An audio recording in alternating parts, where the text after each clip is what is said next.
Hi, BrenTech here, where tech is made simple.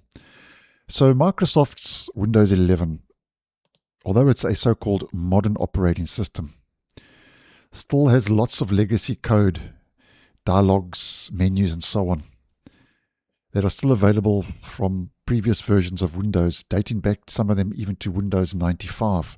And as you can see with Windows tools, things looking not so great and a little bit off. So that's just one simple example of the legacy code that Microsoft needs to patch.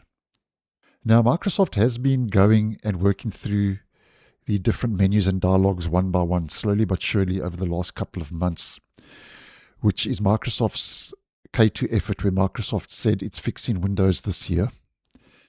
And I posted a video last week, actually, that Microsoft is stripping out decades-old legacy dialogues and rebuilding them with native WinUI 3, where I said a Windows 11 UI redesign is coming with a WinUI 3 upgrade. I'll leave the video linked if you'd like some more information.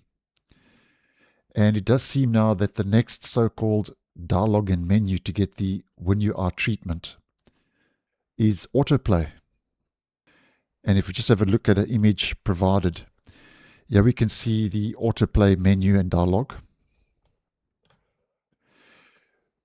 which is a pop-up that asks what to do when you plug in a USB drive or SD card, which is next in line for the WinUI 3 rebuild, which Microsoft confirmed in its July 31st update on its Windows quality commitment, which I did post on. I'll leave the video for that linked as well if you'd like some more information. Basically what Microsoft has already been working on and fixed as part of its K2 effort, and up and coming new features that still need to be worked on by Microsoft as part of its K2 initiative. So it seems that the pop-up for AutoPlay is next in line.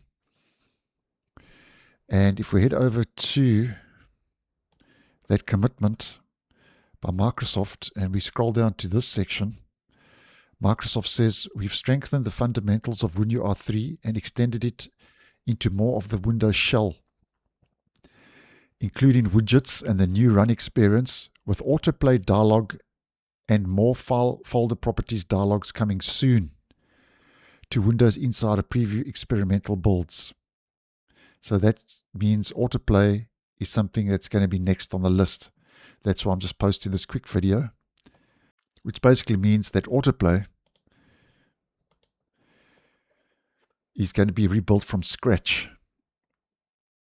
on WinUI 3, which means it's not just going to be getting a quick dark mode fix, which I do think is a nice move in the right direction. As you can see, although you're running dark mode in the operating system, this is a glaring white, almost Windows 8 looking menu. And AutoPlay, in case you're unaware, first showed up in Windows XP back in 2001.